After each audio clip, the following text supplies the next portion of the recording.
even really, really good wrestlers, if you watch pro grappling, often pull guard and then wrestle up because it is so easy to hit a takedown if you start within reach of your opponent's hips.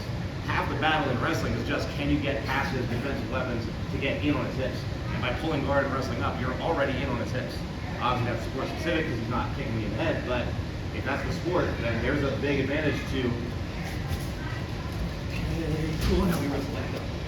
there's some real advantages to that strategy. I've seen a lot of really good wrestlers have very, very good luck with it, so something to think about. But whether that's your game or not, if you find yourself in DLR or choose to put yourself in DLR, the wrestling up is extremely effective from that point. So same idea, my opponent decides that he wants a knee cut, so I start playing my reverse DLR off of it. Two different ways we can play this. One is if he's back, one's if he's forward. One's if he's in front of him, one's if I'm cutting an angle. So the easiest is when he's in front of me. Obviously they're both relatively easy, but the easiest is if he's in front of me. So if he's kind of crowding me and putting some pressure on me here, this is a good chance for me to get him back. Now, if he immediately smashes straight back into me, we go for our plan B, for our second option.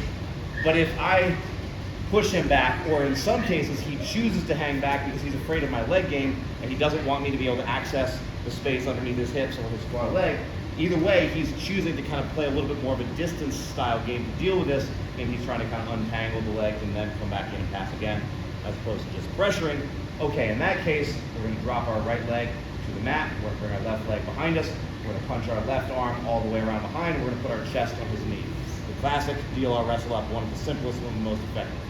The only thing that I want you guys to add to this that you haven't played in the last couple of months is the pass off of it. So we're playing here, I balanced him, I pushed him back, I'm coming up and I'm putting my chest on his knee, my right hand on the mat, biting with my right foot, left foot plants, and we simply stand out of base. Now my goal is to make his knee lock out as I come up, as I hike that foot out from underneath.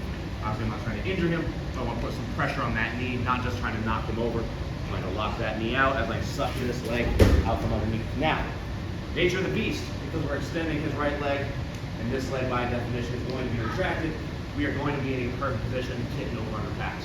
Now, like we said, if we're playing over-under passes, if I get sloppy with my left leg positioning, then of course, I'm getting triangle.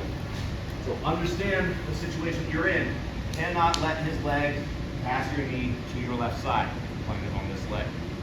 So if I come up, I'm making sure that my left knee is high above his knee. You can go all the way to your hip if you want. Start playing more like the dog bar style here, flaring that knee, applying that pressure.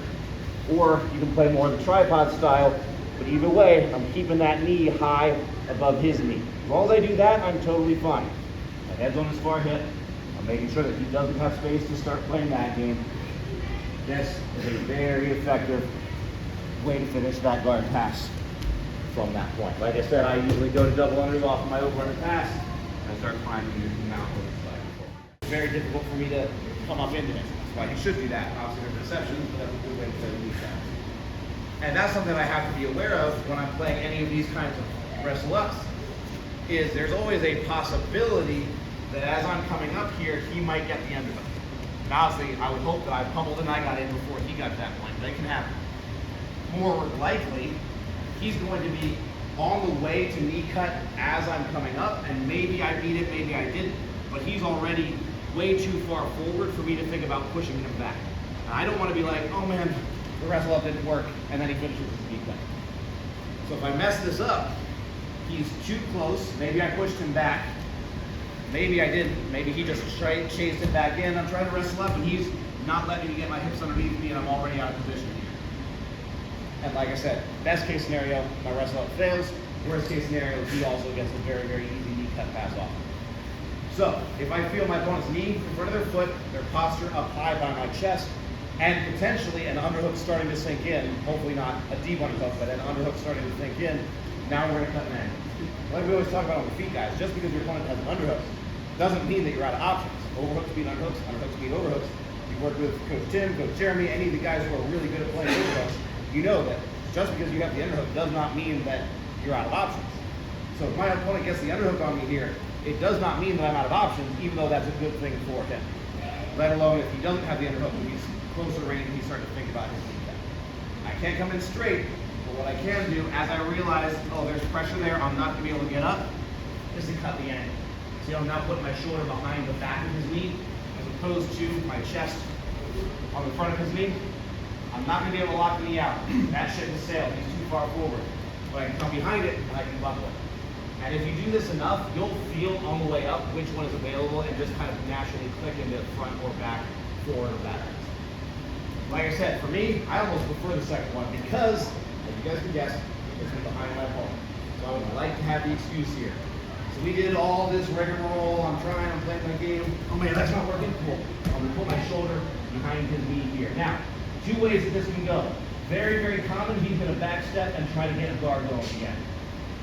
Step away. You could go forward, yeah. A lot of the time that's going to be challenging. We're just going to go over my head and we wind up in this kind of scenario. That's the end of the match if it's a tight ACC type match and he just gave up the takedown, not even fighting for it. But they will do that. It's still a good exchange for me. Or if he realizes if I do that, I probably lost the match. I can't give up that takedown. Then we wind up in this kind of a situation where I'm trying to wrestle up on him. He's trying not to give up the takedown. So once we get to this point, guys, I was reaching with my left arm. I'm going to pass it off to my right arm above his knee. My left hand is going to go to his hip. Now be careful that you don't just step greedily with your left leg and then get your leg ripped off. So you always have to be careful so that he's that position going between our opponent's legs. So when we come up here, my shoulder's behind his hamstring. My right knee flex that. Left leg flex here. I would recommend stapling the back of his calf here. So my knee's on the inside, my foot is on the outside, which means even if he manages to get a grip on that leg, and if he starts to roll for it, and keep that leg on the outside, and he's never able to get an effective offensive mount. But generally speaking, the way that this goes is either we play aggressive and we throw our hook in, and we start rolling for the back, or if we want to play a little more conservative, we do body lock, and we just play one hand off the hip, one hand on the shoulder, and we climb up to the knee position. Generally speaking for me, at this point here, I get my body lock going, and then I think about do I want to break my opponent down and get a takedown off of it, or do I want to play more aggressive, go for all the marbles, throw my hook in, start thinking about getting all the way to the back off it. That last one being higher risk, but more and more. So, from the beginning, my opponent looks for the prep, looks for the pass, but off balance. Oh man, he was in too tight. So I put my shoulder behind his knee, collect the knee, collect the hip, staple the calf. I would recommend body locking. You can start working from here. You can play any of the other versions you prefer. If you're just getting used to this, just to stop here. If you want to finish, take down with back take. More experience, feel free to add that in. One more time.